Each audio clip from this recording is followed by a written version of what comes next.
Some folks online the last couple days had been asking me to talk about something called light language.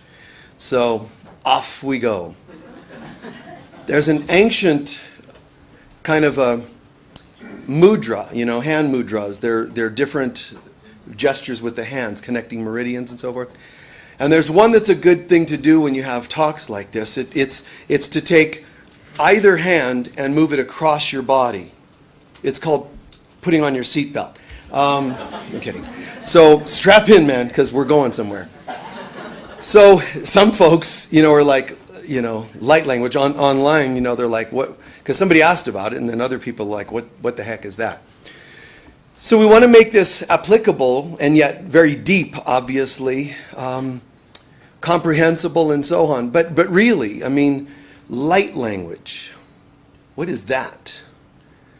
Well, going back to the beginning of time, God is love and light. God is bliss. So God is bliss, God is love, God is light. Kind of like Father, Son, Holy Spirit. The Son, meaning the children of God, the Christ, is known as light. So when God created us, God said, let there be light. So the way we can best relate to God is when we are acting like light. Then we're in communion with God. Light language essentially means we're in higher form of communication. It's like channeling, because you could say generically all forms of light coming through is channeling. So again, even if you don't know what light language is, because very few people would, this will all make sense as I'm going. Light language is similar to things like channeling generically. It's similar to things like speaking in tongues, generally speaking. But it's also sort of unique because of the way people are most getting used to the idea of what light language might be. So I'm going to try to bridge all these differing ideas or whatever. So again, God is light. That's how we can get to know, what God is. God is light, but God in its light is us. God says, let there be light, and we're created. Now, light is synonymous with the word Christ, consciousness. Let there be light means let the children of God be created, and boom, there we are, created in God's image. And so we are the light of God. Here we are, as part of God. And that's why Jesus says, I am the light. And several times through the Gospels, he's affirming that word. He uses that word, so I am the light. So it means I am the light of God, but sort of you could say made manifest. So we're the light of God brought all the way through to a dense version, a manifested version. So the first time light language exists would be when God says, let there be light. That would be the first light language in a sense. But also anytime the children of God, which are light, are communicating from that light, they're experiencing light language. So that's just a beautiful fact, a spiritual, beautiful fact. But not everybody is in the light, in their remembrance. And not everybody speaks from the light.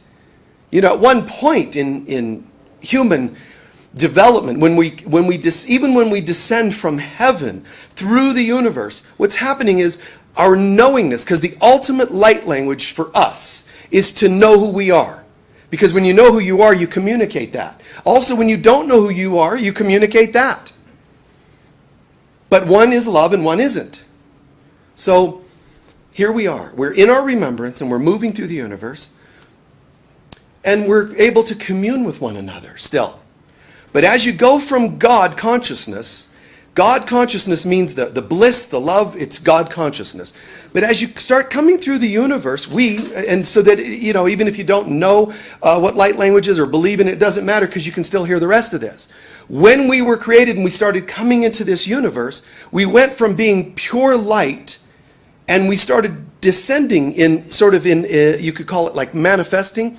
We went from light, vibration, sound, color, and You don't just go from pure light to form, like, just like exploding into a body, just dropped into a body.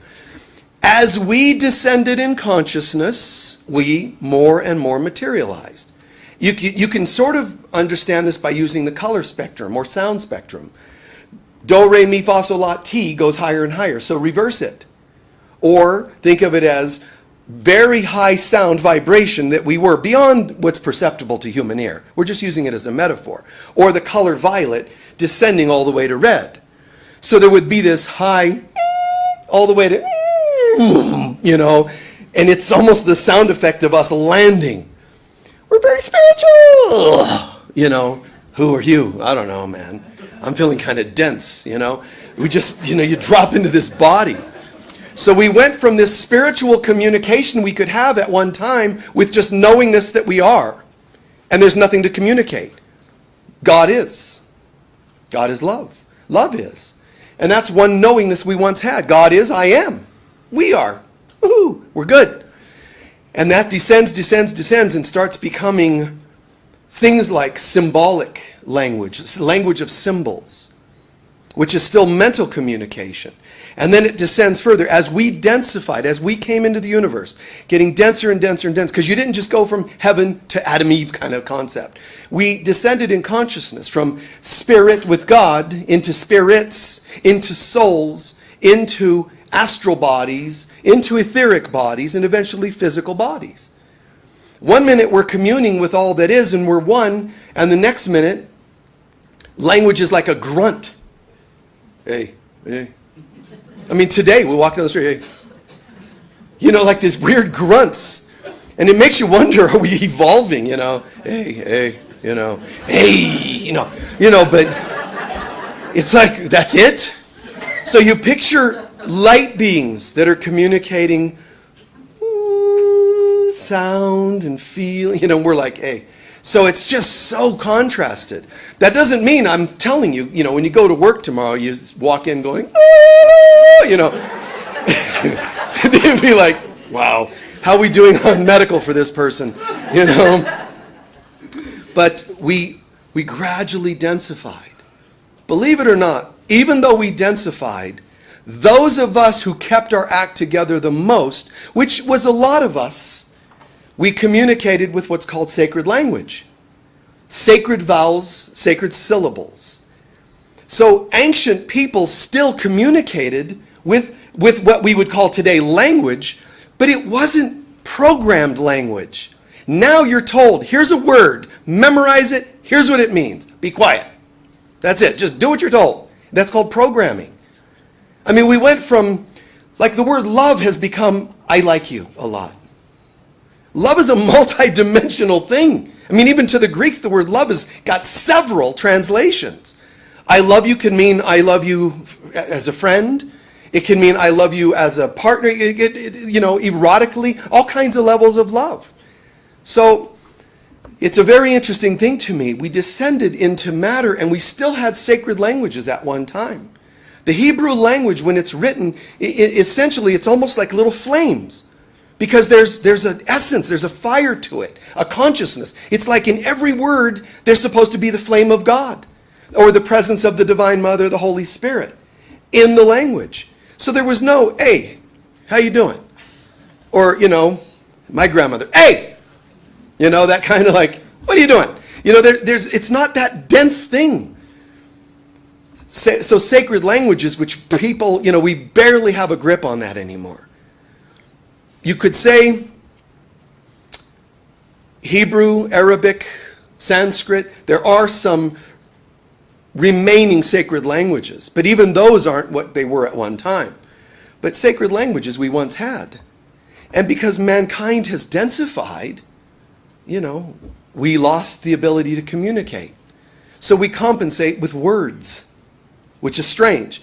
Because you think that what I just described is words, and it's not. It's feelings. So you can look at a tree and you can actually ask what it is. You tune into it. And then it tells you what it is, and then you utter its name. And its name could be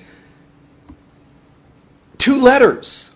But you don't analyze it, you don't put it in a book, and you don't tell everybody to memorize that word. Forget about communicating with the tree. Just do, it is what we told you it is. Everything is this. And they're just little boxes. What does this mean? Like a symbolism. a snake. To some people, it's a symbol of temptation. To another, wisdom. That's almost like as opposite as you can get. But people are told this is what this means. That's why Edgar Cayce said, and even Jesus in A Course in Miracles, he told them, don't buy dictionaries per se that tell you what things mean. Don't buy dream dictionaries and have somebody else tell you what a symbol means. Ask yourself. Try to develop a relationship with yourself and get to know what that symbol means to you. Because you're the one who dreamt it.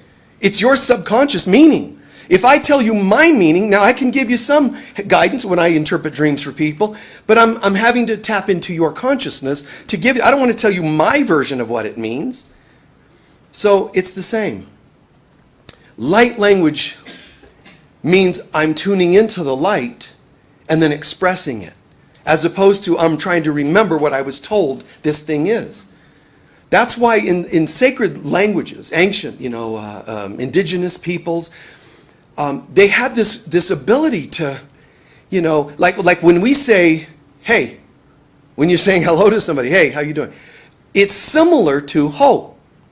But when ancient indigenous peoples used the words like ho or whatever it may be, aho, it actually had a feeling to it. Once upon a time when people said adios, it meant to go with God. It's actually an important affirmation instead of later.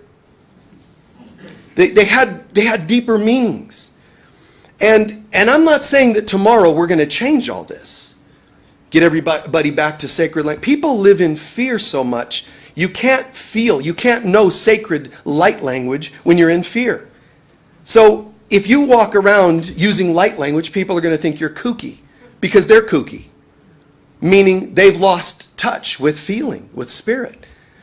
So God is, and that's beyond sounds. That's beyond language of any kind. God is. But when we start descending into the material universe, it starts to become sound, vibration, and then sound. And then it has color, which is feeling. And then form, which is, here it comes. And before it reaches form, it's an archetype. Sounds or concepts, they're concepts. And they're archetypes. So Reiki is, a symbol in Reiki has multidimensionality to it. It's not like the letter, up, down, left, right. It has multidimensionality to it. That's why Reiki works. Because it's an ancient language. It's not with syllable or vowel. Edgar Cayce said, you can even use the vowels that we think are just part of an English language. He said you can use vowels in your chanting. A, I, O, U, like so as a chant, because you would be accessing the original vibrations in the sacred vowels. Syllables as well. Some of us sit around today going, Om, and there's so much there. Even the structure of your mouth when you're doing Om, formulating it from the back of the mouth, bringing it forward from the heart, out and then gradually to the It's almost like I'm chanting just one brief word, let's call it, and in that I'm chanting the sound of creation. From the soul out to the and here it is. And all of our thoughts are really an om without realizing it. So I've said many times, we're always praying. What you're speaking is a manifestation. It's something coming into manifestation.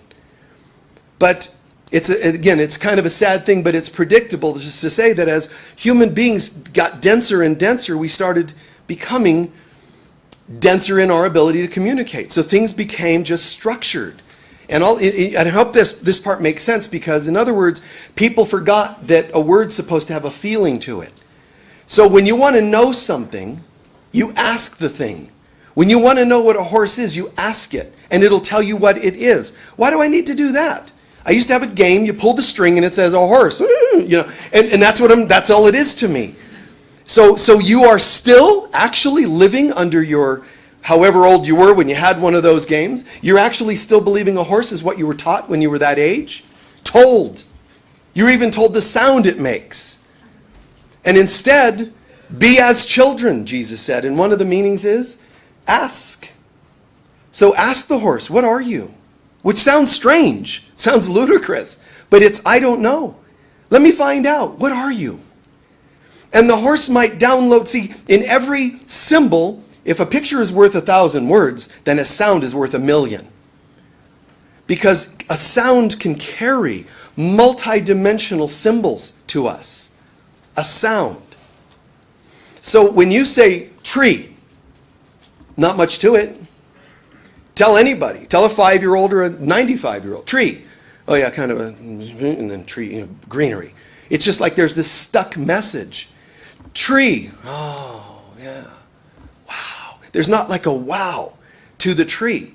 Tree, part of trees. Life, vitality. Trees. They're the etheric field of the earth mother. Trees. Trees. Like where you're experiencing tree. As you say it, my arms go out like branches. Fruit. All that I'm saying. Trees. It's like an expression. Or tree. Flat.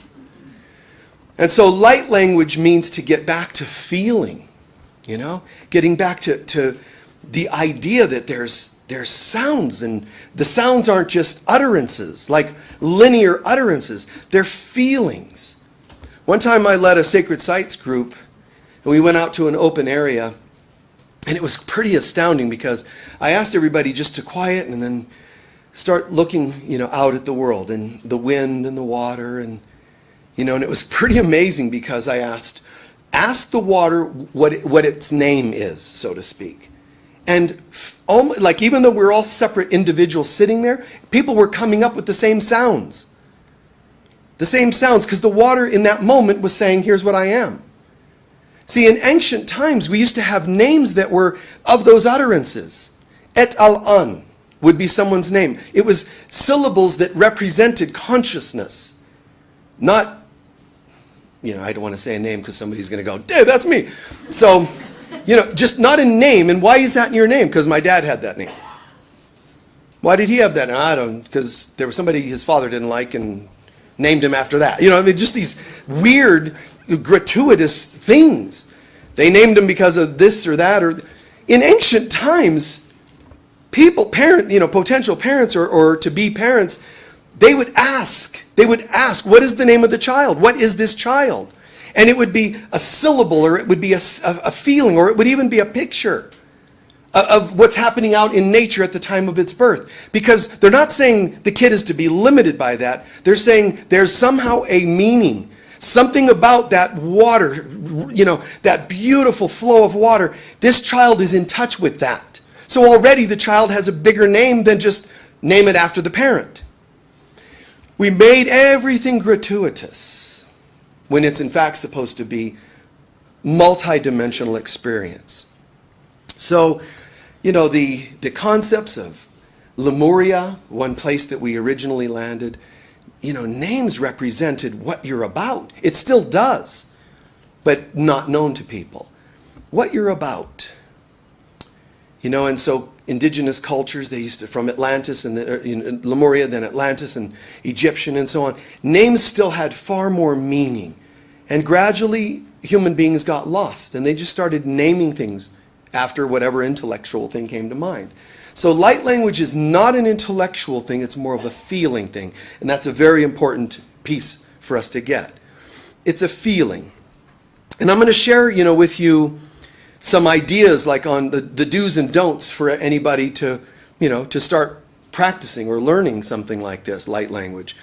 But keeping in mind that it's only accurate to call it light language. Language is really a limited or strange word to be using for light language because it's light, so it's not a linear language as we know it, but for lack of a better word, light language.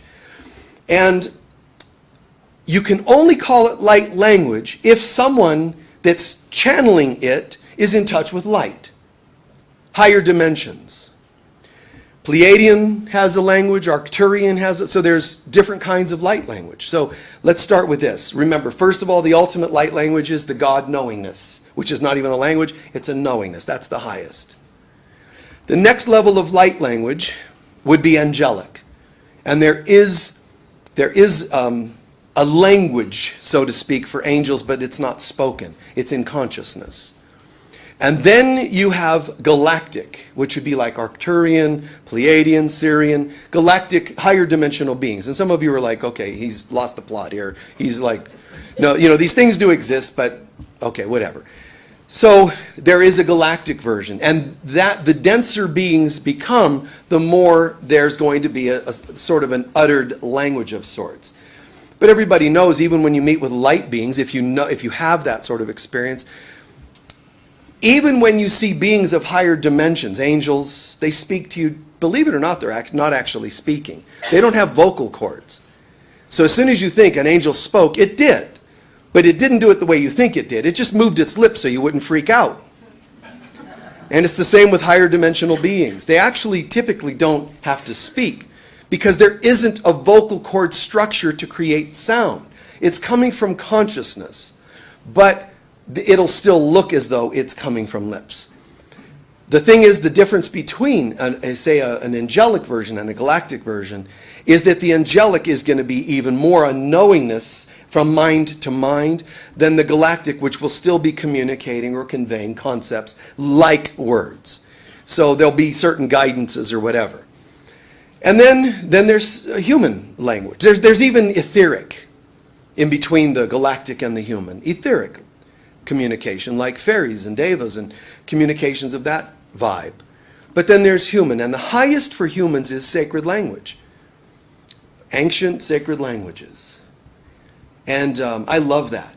I love hearing that. But trust me, somebody can sing and say, I'm going to sing in Arabic or I'm going to sing in Aramaic. Doesn't guarantee that it's actually being done from a sacred space, consciousness. You can still take sacred languages and mess it up.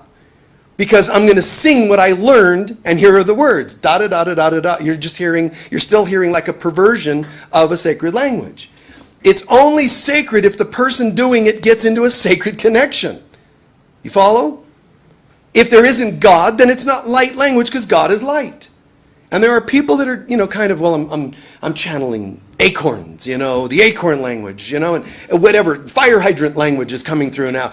They just channel anything and they forget if it's not God, don't call it sacred and don't call it light. Call it something else. But people like to group these things together because it sells. But really, back to God. You can be someone who never even did this before and do a more authentic job than so-called experts. Because it's right in here.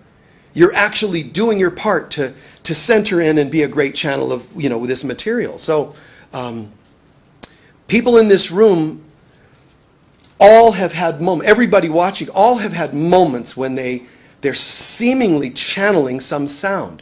I've had it happen even as a kid. There's these sounds and you wonder, what the heck was that? And it's part of it. It's spirit and then coming through us spontaneously. And you make sounds, especially when they don't make sense. They're syllables, they're just sounds, and they're very fluid, and that's really cool. Then you're kind of doing something a little more and more along those lines of authentic. But that's in the form of language. You can have spirit or, as I said, angelic or galactic or ethereal beings trying to communicate. Any of these that align with the light, it's called light language, and it starts to come through you. And it can start to take the form of, hand mudras. Then it starts to take the form of dance. It once took the form of yoga and qigong as body mandalas. You're starting to move the body into sacred shapes. If I'm doing yoga or qigong at different times when I'm doing my movements, you could pause, freeze frame, you could draw points, lines from fingertips to feet and so on, and you would end up with sacred geometry. Because once upon a time, people were living it. They were living it. It was a complete experience. It's an amazing thing when light comes through.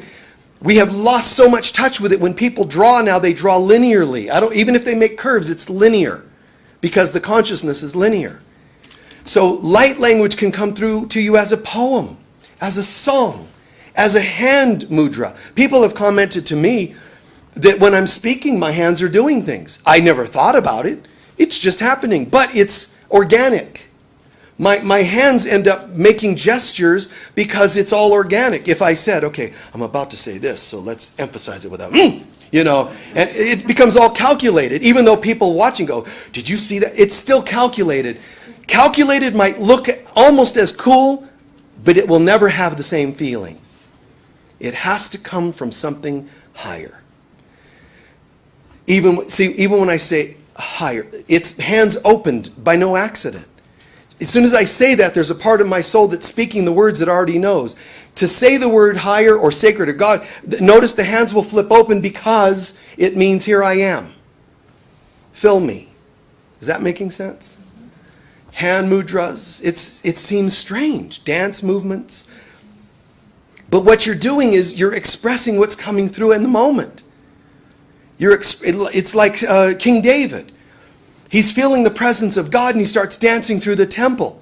And they're like, you know, what's wrong with you? You're a king. You're supposed to act accordingly. You know, and he's like throwing his clothes off and doing all these things that seem like inappropriate for who he is. And he said, God's filling me and this is all I know to do. Like it's filling me and my movements are all channeled, essentially, he's saying. And it's the same. Except it can come through as utterances of some form. It doesn't mean it's just because you make a shriek sound, it's channeled from the Pleiadians. You know, and I've seen that. I've seen people say, oh, I channel higher beings. And then they just make these shrieking sounds, you know. And you realize, well, okay, that needs medicine or something, you know. You could just tell that it's something that's, you know, not right. But, you know, but drawing, channeling of whatever kind, it's all light language. Don't think that it has only one form, like language. Call it light expressions. Language being one, art being another. When somebody like Leonardo da Vinci is drawing, he never drew linearly. There's, you know, we've seen great art, Michelangelo and so on and so on. But when the Last Supper was done, I'll be very brief with this because I shared this once before, but when the Last Supper was done, it's very interesting because this isn't a person who just actually painted a painting. In it, there's all this sacred geometry. When you draw lines from the point of somebody's ear to this and that and the other, there's all this sacred geometry in it. So then some people say, oh, brilliant. He drew out the sacred geometry and then fit everybody into it. No, he didn't. Okay, he painted it and there happened to be sacred geometry. Yeah, that's closer. But to be able to do all of it without even having to think about it, that's channeled light language, man. Because you're not having to calculate any of it. So he paints the Last Supper. And certainly on some level there's a little bit of proportion in whatever's happening. But it's channeled. It's channeled. It's extraordinary when you think about it. I think it was the painting there that I was looking at just walking by it the other day. And I noticed there's a brush stroke. It's a picture of recently discovered Jesus painting. And there's a brush stroke on the right sleeve. It's to our left, but it's the right sleeve. And it's a white brush stroke. You see it near the hand and it just kind of swirls off, right? And I noticed it and I thought it's kind of funny because the brush stroke for the sleeve, the end of the sleeve, is not even on the garment.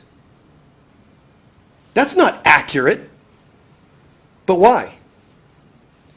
Because the artist is creating movement. The energy of this person's hand or arm is not stuck on his sleeve. Does that make sense?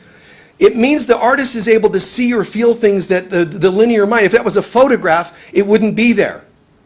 The artist is conveying concepts, and light language is really conveying concepts. So he does the Last Supper. And now when you take the picture of the Last Supper and you apply a bar of music across it, there's musical notes on each key point of a sleeve, a shoulder, whatever it happens to be. And now you can actually play the song of the Last Supper. And if you play it one direction, it sounds almost like one direction sounds almost like a sad funeral, Last Supper song. When you play it the other way, it's a festive, born-again kind of sound to it. It's very interesting. I promise you, he didn't sit there and go, I need a sleeve right there so that I can have the musical note such and such. This is a person who is channeling multidimensional consciousness. And I don't believe it's just him or one person here and there. People do it because we're multidimensional beings. We're always doing multidimensional communication. The problem is that people have forgotten that. So people will say, sharing, just some concepts here, people will say light language is an ancient language. These are a few points of what even the experts don't know. They will say this is an ancient language. It isn't. It's just that they're remembering that it was a long time ago that we forgot the language, so it feels like an ancient language. The language, light language, is now, not ancient. It's now. When you're remembering light language, you're remembering it because you're shifting into the now. You're not remembering an ancient language. It's ancient times you forgot the language that's in the now. Does that make sense? Kind of a weird twist of words, but that's how it is. Anybody can do it, but some of the experts say anybody can do it, and it's not quite true.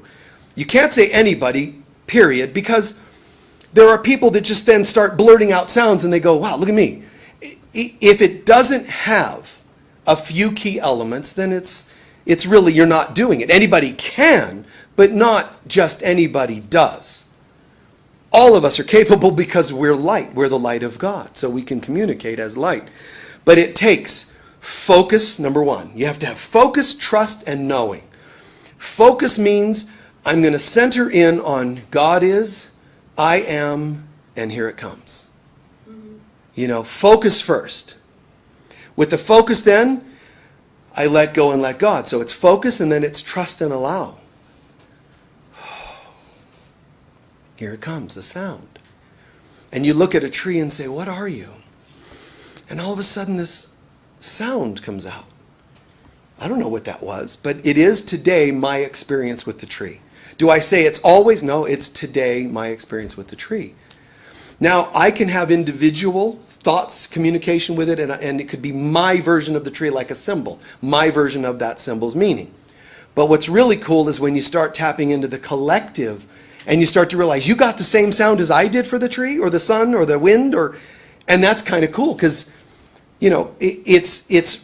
you're remembering oneness when you start tuning into archetypal sounds. So after this concept of focus, trust, and allow, you'll shift into a knowingness. So to know whether you're channeling light language, there should be a feeling. By the fruits, Jesus would say, test the spirits, or by the fruits you'll know them.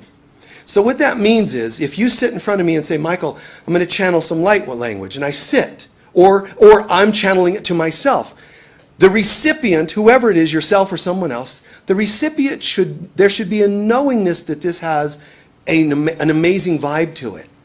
It should have a feeling of expansiveness, calmness, like you entered a tunnel of a space called peace. Sometimes it's a download of information. I've shared before, but when I wrote my book, The Heart of A Course in Miracles, the way that came to me was I was shown this disc with kind of symbols, let's call it, but a couple colors and symbols to it. So I was just sleeping, and at 2:22, I think it was, I woke up and had a couple of interesting ideas. I thought I was just noticing I was almost dreaming, half awake, half asleep, and there was this symbol, okay, fine. But by the way, seemingly separate, I have this idea of a talk I might do tomorrow. Just a sentence, because what I get is a sentence or a word, and then I know what I'm going to talk about. It just kind of starts coming through, because it's light language. When I'm standing here, I'm dancing. I'm experiencing. It's not a performance, which is more of a linear version. It's a channeled experience. That's not boasting. It's just, to me, it's like just trippy, So I just kind of do it. So I'm getting this symbol, and then separately I'm seemingly getting a sentence, and it's like, okay, wow, I'll go, and that sentence will download a lot more. Because light language is multidimensional. One word is worth, or the sound is worth a million words. Is that making sense? One sound is worth a million words. So all I need to do is hear the feeling, the sound, the vibe of a word. It could be ethereal. And then I walk in, and here comes a talk on it, whatever ethereal is. And a lot of times it's not even something I've talked about before. It just comes through. So In this case, I realized there's a sentence, and I thought, that's great. I'll remember that, and I'll talk about it tomorrow morning. And then it was like, well, wait. Here comes another sentence. And then I'm like, wow, those are really amazing statements. Man, that'll be great to talk about that. And then I'm trying to go back to sleep. And I'm like, I'll remember that. And then I thought, I usually won't remember things like, that. Memorizing and remembering isn't going to be my thing. So I thought, I probably should write it down. So I go to my room to write it down. And I thought, I better just open the computer and type it in, so it's there, So I did. I opened the computer, and in the wee hours of the morning, the concepts of the book, the whole book were there. They were just sitting there. It was already kind of done, the main theme of an entire book. One symbol became a sentence, became sentences, became concepts in A Course in Miracles, all summarized for the human race to read. One symbol. So when you hear a sound, it has with it a multidimensional symbol. You can call a Reiki symbol by a name. This is such and such a symbol. This other one is such and such a symbol. But that's just a name. Inside of that symbol, there's multidimensionality, and that's what actually brings people towards healing. Because I can do it on my own, or we can do it as a group and make a sound. It could be Om. But if everybody sits around reciting Om as their head tells them it to be, oh, Om, yeah, Om, your head gets in, and now you've lost the feeling. And if you've lost the feeling, you lost the multidimensionality of it. So it's almost better to come up with a syllable that is just spontaneous than one that's memorized. Is that making sense? So watch for this. Watch for the knowing. There should be a feeling of expansiveness, downloads of information. But if there's not downloads, that's okay. It could be just a feeling. Wow, we're reciting this chant. And it could be with human words. Love, love, love, the gospel, like what we just did a little while ago. It can be with words, but there's multidimensionality to it. Everyone has a name that isn't a human word. We have soul names. We have soul words that we express things with that aren't part of the human language. But if you don't know who you are, how are you going to tap into your language or your name, your real identity? So I can, by myself or with a group, we can do sounds. We can do one sound together, one sentence together. We can do all just taking off in different directions if we want. But when you get into the field of light language, your sounds are carrying with it multidimensionality that can bring healing, awakening, changing DNA, cellular structure, and so on and so on. It's absolutely astounding when you really think about it, because when people say, how do you know it's authentic? If the person's intention is to tap into light, and I've heard all kinds. I'm an expert on ethereal light language, Lemurian light language, human light language, multidimensional light language, Pleiadian light. I don't care what you called it. All I want to know is it centered in spirit? If it isn't centered in spirit, I'm not interested. Because then it becomes part of even spiritual manipulations from some mischievous beings and that sort of thing that's kind of out there. So it's like spirit. There's got to have God to it. So that's how to know whether something's real or authentic. Watch your videos, read your books on light language if you're interested. If you don't hear, see, feel God in there, I wouldn't bother. Because even if it's intriguing to your head, you don't want to become part of something that's just from another ego angle. Even if it seems, cool as can be. You want it to have that God presence. So as I'm starting to get close to wrapping up here, here's an important thing that comes to mind. Look at this concept, feel this concept. So the human brain, the way it works is you have neurons. And they start firing when they're activated, right? Through a certain thought or experience, right? Neurons, and they fire, they light up. And then they create this communication with synapse and, this beautiful web of almost like telephone lines from neuron to neuron, section of the brain to another section of the brain, and so on. So the brain lights up when you start to think about things. Certain things, certain feelings activate different parts of the brain. So try to imagine this. The lighting up of the neurons might be an expression of light, language. At least one form of it. Light is starting to communicate through my brain. So there's a light language. But even light language can be dumbed down and just made into something dense. Back to, hey, just like no meaning to it. As opposed to, how are you? As opposed, God be with you. That sort of thing. It just becomes really dense in our communication. So as we rise in consciousness, believe it or not, there is a sacred language that only holy people know. And they can't tell it to you, because if they did, you couldn't hear it anyway. There are beings on earth that are clear enough to hear not just light language, but light language that is pure enough when it's descending through the channels of dimensionality, stays pure enough, it becomes a sacred holy language.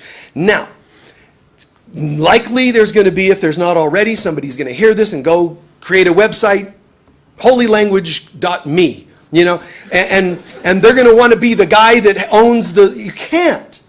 You can't. It can't be heard by dense ears or spoken by dense vocal cords. Even though it can be spoken, it's as though I don't even have vocal cords when it comes through. It's a language, it's beyond. And these languages are the languages that sealed up sacred temples like the Great Pyramid. Not the temple that was blasted open with a door. There's chambers beneath the Great Pyramid and the Sphinx in Egypt that have not been opened yet. They will not be opened until there's a consciousness that matches the sounds that have to be uttered to open them. It sounds like some sci-fi movie, but it's true. There are sounds that are that far beyond the human consciousness, but it is human to remember those levels of consciousness. It's what we're meant to do. So there's a light network in the brain. Now picture this. Neurons, firing, light. Okay, that's kind of cool. Light can be twisted into dense utterances versus multidimensional sounds. What if what if each of us is actually a neuron in the brain of God? Huh? Right? I mean, we're told we are in the mind of God. The brain is a metaphor for the mind. That means, to a certain degree, God has gone to sleep, which is called the Christ part of God has gone to sleep. And that part of the mind of God, the brain of God, is dim. And that's what A Course in Miracles means by God sees that its children have gone to sleep and is just awaiting their awakening. So in that part of the brain, mind of God, the synapses are dim, they're quiet. But I am the light of God. And as I recognize I am the light of God, I start channeling that light of God. My hand mudras, my movements, my sounds. You can be an athlete and still be doing sacred movements without realizing it, as long as your athletics are done from the consciousness of God. Your paintings become a multidimensional experience and everything else. And it's not easy by any means. You're trying to parent. And you've got some three-dimensional stuff to deal with right here. How do you turn that into as you're changing diapers or whatever, you're doing three-dimensional things. You're arguing with a partner. You've fallen and you're hurting and you go, this is painful, but I'm just going to chant multidimensionality. It's not easy, but it is our destiny to where everything is seen differently. And the shortest route of all is to ask God, how would you have me see this? And your mind starts shifting, and you might at first, and because everybody's done this without realizing it, you might first be going through something challenging, but still being able to sing a song. Just a normal song. And you just kind of heard something on the radio and you're singing it and you just notice you're singing it all day. But that's a symptom of you going in the direction of tapping into light language. Because despite what's happening, you made a choice to not get caught up in it. And you're allowing what your head accepting as a song you've heard. But eventually, you'll also start allowing something else that you haven't heard of before to start coming through. And maybe it's going to be humming because your brain still accepts that. And then let go, let go, let go. That's why that second step, besides focusing on where you're going with this, the second step is allowing and trusting. Allow it to come through. Don't fight it, don't think it, don't analyze it. And if somebody overhears you, what are you doing? Just humming. it could be your own little secret. Oh, I'm humming. It didn't sound like humming. No, it's humming. You don't have to say it's actually Arcturian humming. They're not going to really understand it. So, keeping in mind, guys, isn't that beautiful? I mean, thanks. Just getting into the groove of realizing, wow, this, even if you've never heard of this sounds kind of fascinating. That if I'm remembering that I'm part of the light of God, I start activating a neuron called light in me. And I'm one of the neurons in the mind of God, and it becomes activated. So God itself gets to grow, gets to expand and be what it really is. Instead of having its children dim in the light, we start activating. And how can I do that? And it's, it's opening to these sounds, and the sounds are multidimensional. So all of a sudden, you're sitting and you're hearing some sounds and you start singing them. They can become a book you're going to write because those sounds have a multidimensional consciousness to them. So the sound becomes a book. Like the song we did a little earlier. Even, I'm not sure, I may have heard the lyrics somewhere. But, and of course we've heard love, love, love, here and there. But I was standing at the chaplain meeting yesterday, and everybody's quietly in a circle preparing for our prayer circle. And I stood up, which I've never done. I stood up and was just kind of moving a little bit. While everybody was waiting for us to start, eyes are closed, everybody's praying. And I started standing and moving, and I just started feeling like something moving. It's like, okay, and then as I'm moving, I start just hearing that song a little bit. Love, love, love, and so on. And then I start hearing, holy, holy, holy. And I'm going, wow, where have I heard that? And then all of a sudden, I wonder, and the two went into my mind together and became the two layers of a song. I've never written a song, but this came to my mind.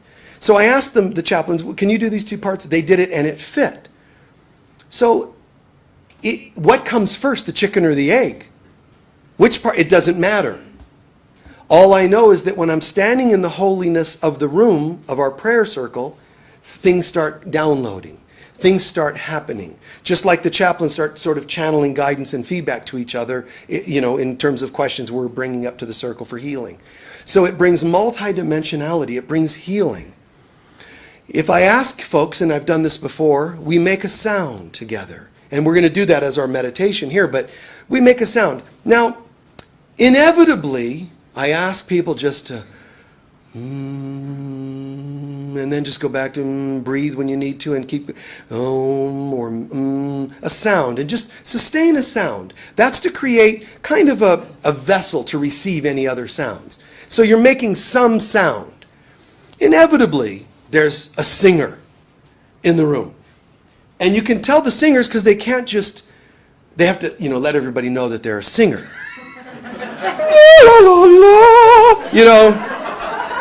I know you are. They start going into some classical tune, and Galileo. They start doing Bohemian Rhapsody. That's not channeling light language. It might have been for Freddie, who wrote Bohemian Rhapsody, but it's not for you. Reciting a known song, reciting known words, reciting known, that's not quite the same.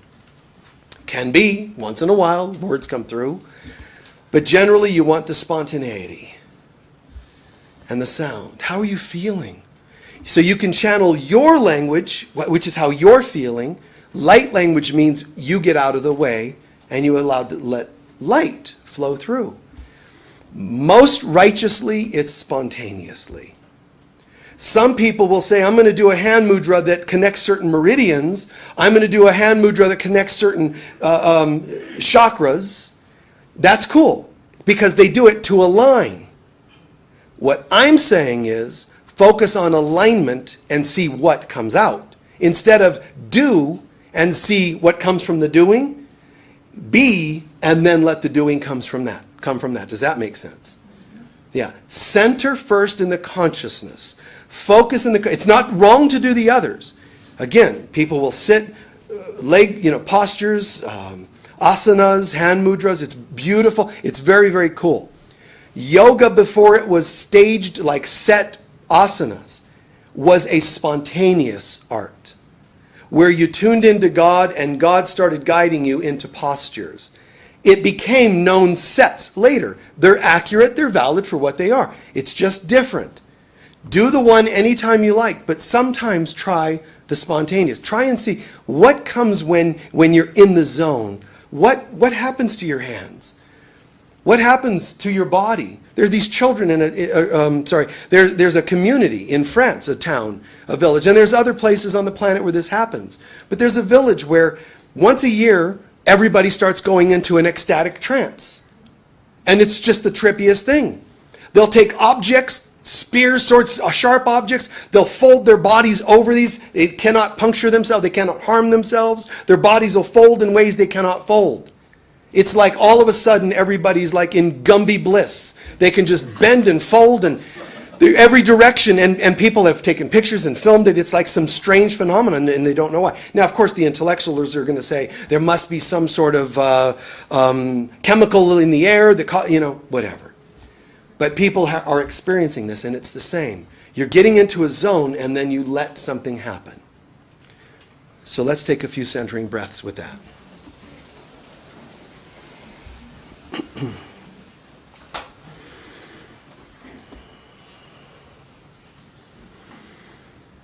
Centering and calming.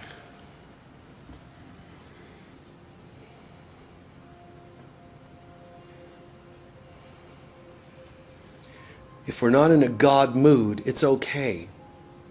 Then let the sounds and feelings of everyone else help you shift into a God mood. There's nothing wrong with being in pain personally. And that has an utterance too. Let the utterance out. Don't trap it. It can be, pain. Sounds of crying, tears. Let them go. Let them come out. Appropriately. Don't take them out on others. Let them out. There's a difference. Let them out appropriately. Cultures that learn to, like a mourning sound. They teach their children that when, as they grow, to learn to let the sound of grief through the body if there's grief. And when you do that, it's out of the way so that you can let something new come through. So for a moment, just once, concentrate on life stuff. Bills and issues and politics and whatever it may be. You don't have to be the loudest with it. Just the idea. Concentrate on stuff of life. Whatever you're struggling with. It could be more than one thing. It could be patterns of things. Be aware of it. Hold your consciousness to it. Don't run from it or minimize it. Just hold consciousness to it. Take a nice deep breath and let it out as a sound. Good. Just drop it. Good. Good. And let it relax now. A little less of that in me now is a good thing.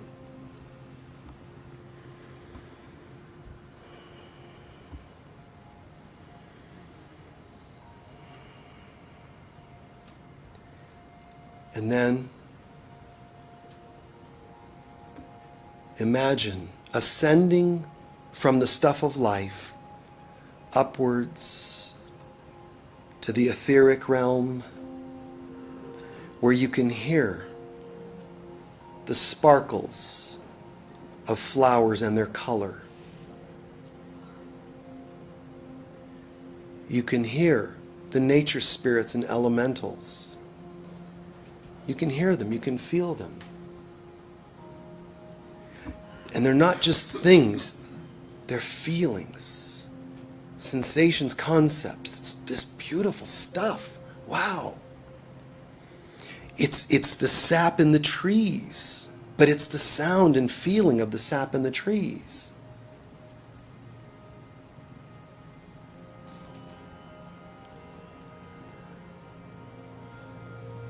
Breathe into that, a nice deep breath, and just lightly, softly, semi-quietly, a sound.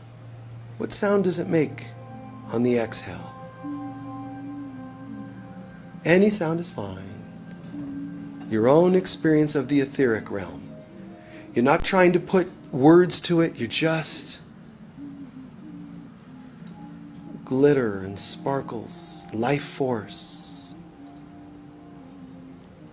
And you don't even have to open your mouth. You can let it hum and be a sound in your mouth.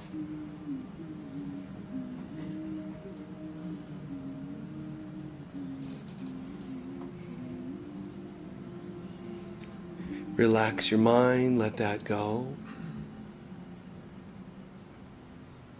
Good. And we ascend higher and higher in consciousness. And we let the Holy Spirit, Divine Mother of God, carry us through this process. She embraces us and she lifts us, showing us the universe as it really is, based on light. And she's showing us galactic consciousness, light beings, Arcturians, Pleiadians, Sirians,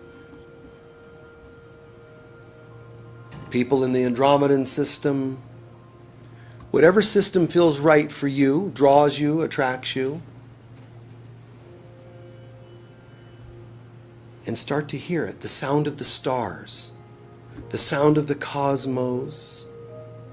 Because those beings, all they're doing is channeling the cosmos. It's a language of the cosmos.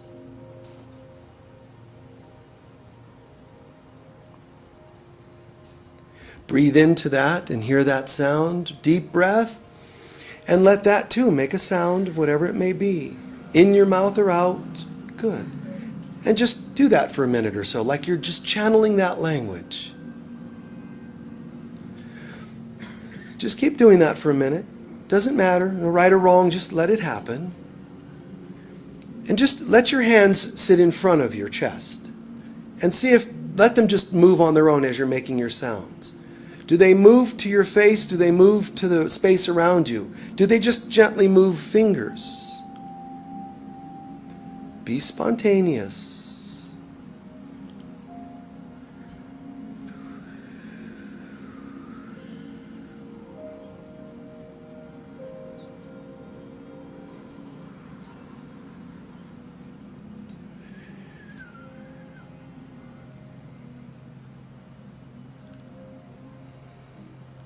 Hold, relax, embrace that as gratitude.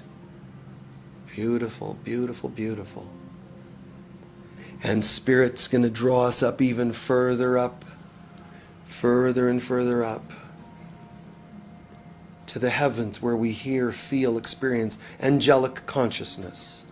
The angels, archangels are here, in, around us, through us, as us. Angels. Archangels, clarity, beauty, power, knowing. And when you're ready, a breath in and just begin that too. Experience it as a sound and movements. It's a humility. Nice.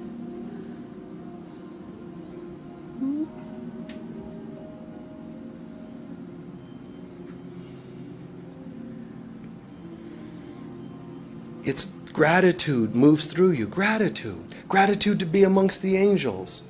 Gratitude to hear, feel light coming through you. Gratitude to be allowed to do this in any form.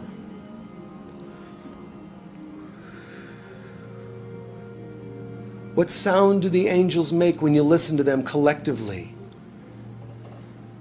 At the threshold of heaven itself. What sounds do the angels make when they think of humanity and wanting to help humanity? What sounds do they make? Just channel it.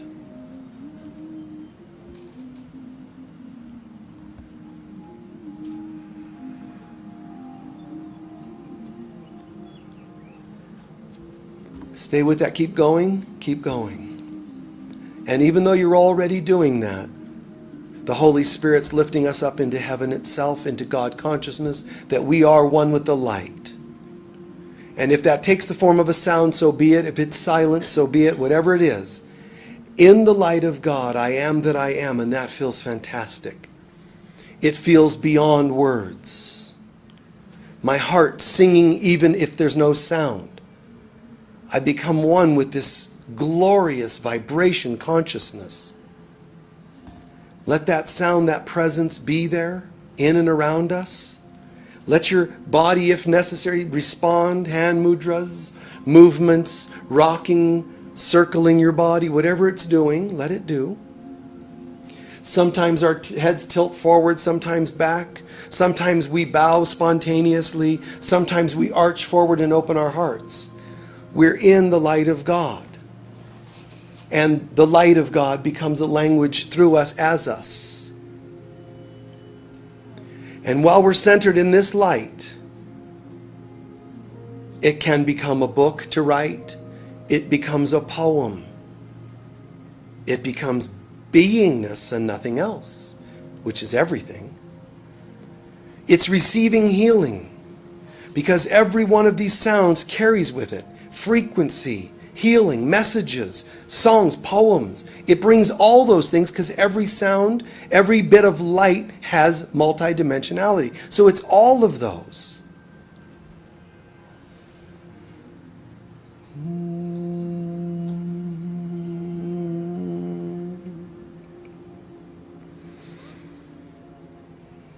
Keep going. And lastly, tune into the light that you're tuning into. Be aware of it, and then go back through the whole universe. This light, feel it in the light of God, feel it in the angels, feel it in the galactic systems, feel it in the etheric realm, all the way to the earth. From the highest heaven to a blade of grass, imagine that there's this sound vibration that's happening. Light language is not something that you learn per se. It's something that you step into, and then it is what it is. Ours is just the interpretation. What we don't want is an intellectual interpretation. We want a spontaneous allowing. To even a blade of grass. Can you imagine that even a butterfly's wing starts to flap spontaneously because you brought attention to it?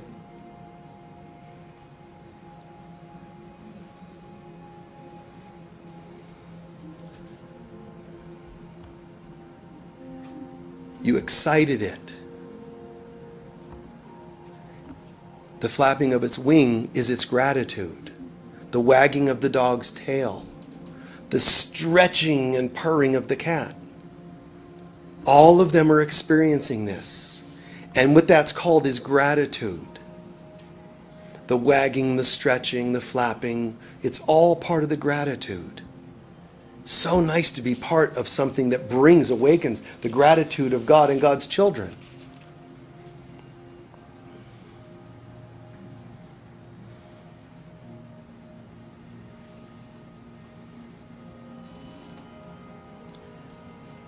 And so it is. Keep your eyes closed for an extra half a minute and just let it all integrate.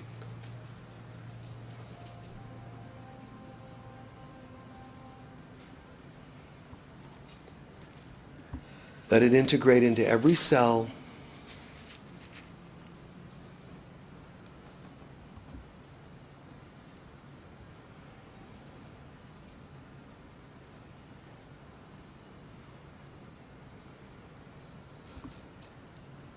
Nice. A beauty and a humility to it.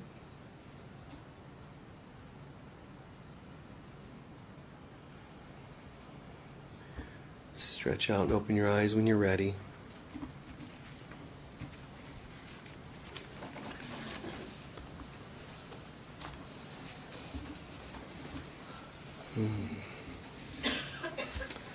How are we feeling?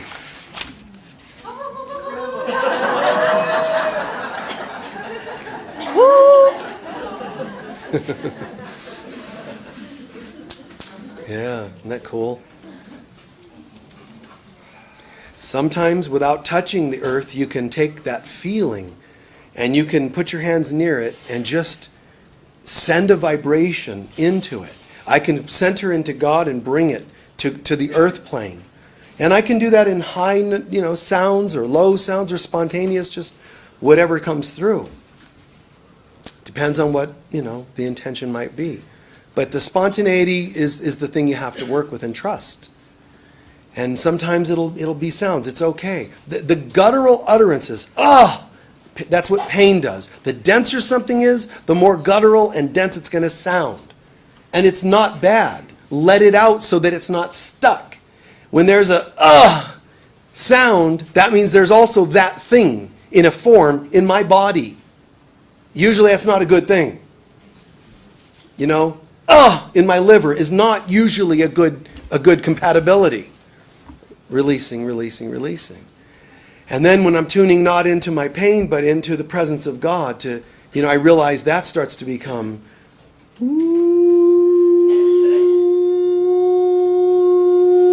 and it just starts to move through. Quite beautiful. A person can make a sound and go, and come from the head. The main difference will be the feeling you get from it. That's what I meant by the fruits. By the manifestation and the feelings you get.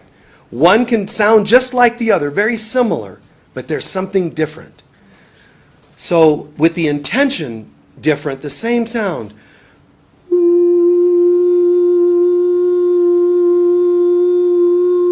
There's something else because I'm concentrating, and with it is coming a feeling.